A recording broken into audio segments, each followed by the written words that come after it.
some of the findings within the judicial system that should give us all cause for concern.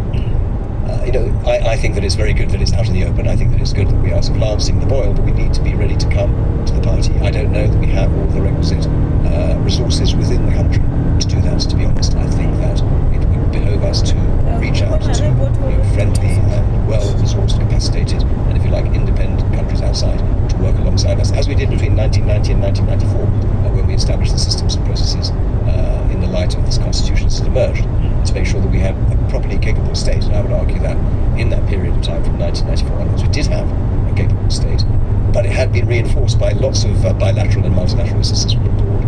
And I think that those offers of assistance were accepted with open arms and not with suspicion. And obviously the world has changed in the past 30 years and we're living in very different circumstances.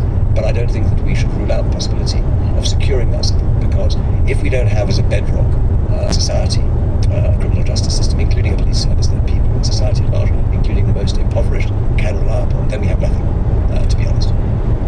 Sure. And this forms part of a broader political picture in which South Africa has entered a new era, this governing coalition of many different parties coming together under the banner of national unity.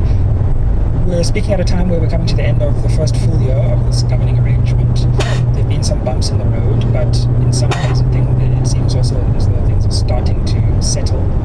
How do you feel this GNU has performed so far? Yeah. So if I could just go back a few years, of course, when we formed the partnership with government, it was in the face of the pandemic. Yeah. So an extraordinary corralling of resources across society, including business, but not just business, civil society, obviously. Which we forget in some ways, because that was, quite an operation just in COVID. It was extraordinary.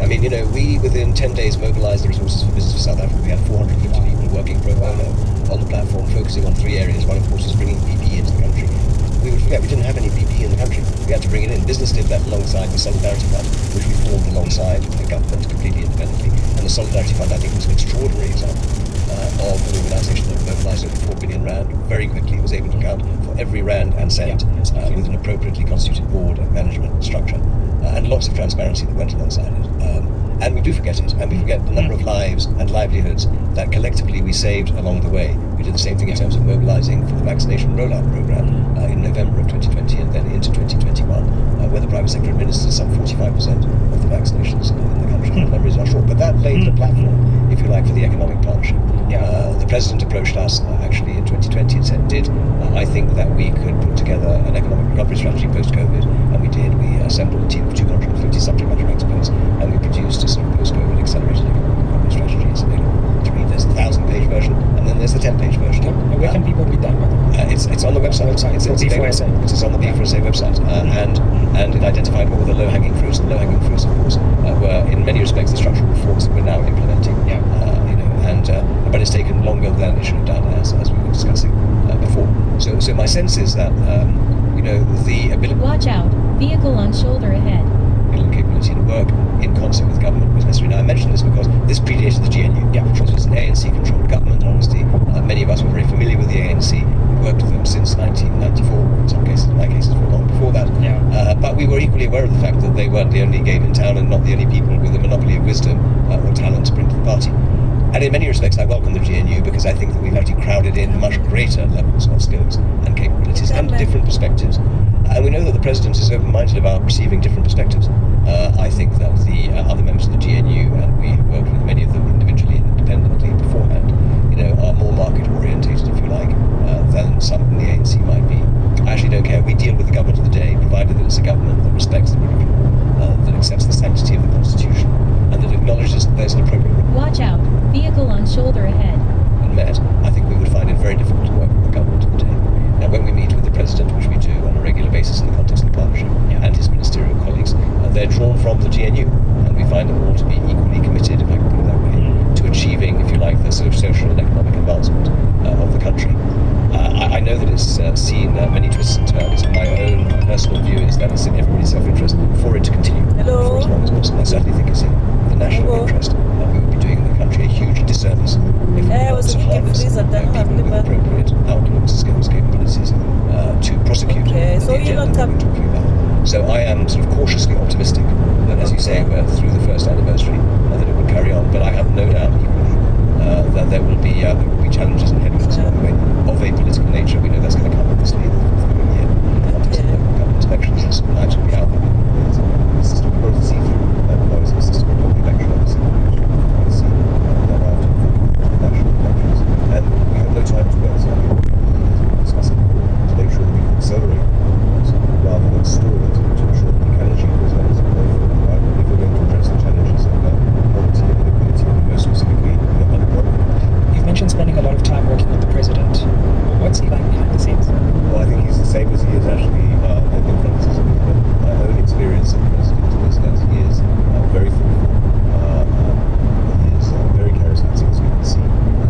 ultimately all decisions are taken by him or delegated by him to those who work around him in cabinet and elsewhere.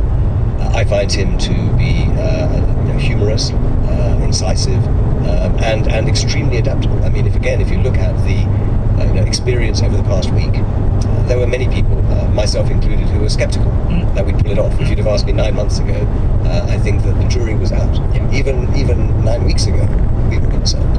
But with all of these things, there's a sort of a momentum that is built up. I think that we presented ourselves both in B20 and he, not only graciously but very importantly, was there for the closing of B20, and we made real progress in 8 fundamental areas of economic activity as business, and we'll carry that on both in South Africa and with our partners around the world. Of that, I'm confident. A handover to the American Chamber of Commerce gave me every reason to believe that they would move forward with the same momentum and impetus and involve us, as was the case with the Brazilians to us. The way in which the president positioned the role of business, including, by the way, the role of the partnership with business, either the structured partnership with B4SA or many other manifestations of government working at provincial and local as well as national level with business, demonstrates that he is an absolute believer in harnessing the skills, capabilities, resources of society at large, including the private sector. I think that he has a very challenging job. Many people complain that Police reported ahead. small segments is supposed to for everybody, but I mean I think that's the nature of being a head of state. And I certainly hope that he will carry on serving us as President of South Africa until his term has been concluded, because the work is yet to be finished, but we shouldn't place all of our reliance upon an individual, we know that. And we need to ensure that there's the requisite authority and, if you like, politicians around him, not just from the ANC but elsewhere, who can carry that work forward into the future. Absolutely, and you mentioned the B20 handover. This is, of course, linked to one of the biggest foreign policy headaches that we have at the moment, which is our relationship with Washington. On the one hand, you've got this exasperating false narrative about Afrikaner persecution that we all know is my word, not yours. But on the other hand, wanting more American partners in business or geopolitically. So how do you think we navigate this tense moment in relations with this all-important economic power? Yeah, so that is what is, of course, preoccupying many of us, because I don't believe, and I think that's probably a consensus view, that we can spurn or ignore the need to work with the United States of America across a number of fronts, including but not only the economy. And obviously, sort of the tariffs of 30% damages our economy. We have 600 plus American companies that are invested in South Africa, some of the very biggest ones. And we're advising Coca-Cola at the moment. It's got a huge commitment to South Africa and through South Africa to the continent. But there are many others who are continuing to invest over and above their existing activities in the country. We had nearly 600 American companies at G20 alone as a sort of a demonstration of support for what we're doing. But we can't do it without with the blessing of the administration. I think what we all find difficult to accept sometimes, what we need to acknowledge is that the private sector doesn't operate in a vacuum. It operates in an environment and in an ecosystem that is overseen by politicians and by the government of the day. The government of the day at the moment is Trump 2.0 in America. And we need to acknowledge, as you say, that despite the fact that there's a false narrative, I don't know whether or not the White House believes that narrative or not. They may articulate it. But as we say, never let the facts get in the way of a good story. And it's a story that perhaps plays out well with a domestic base in America, but it causes immense damage, both on the international stage as well as here in South Africa. It contaminates a broader narrative about the progress that we're making as a country, because I think that we are making progress. We could perhaps do better about how we articulate that message domestically and internationally through a number of media. We should think about how we do that to best advantage. But again, we need to be honest about some of the challenges that we face. The narrative that comes out of Washington is not an honest narrative about South Africa. But we need to engage, I would suggest, not in the open environment, but behind closed doors, and in a very sort of assiduous, thoughtful and careful way. Now, one of the challenges that we have is at the moment we don't have an ambassador in Washington. By the way, we don't have an ambassador in Beijing, we don't have an ambassador in Tokyo, we don't have an ambassador in Paris.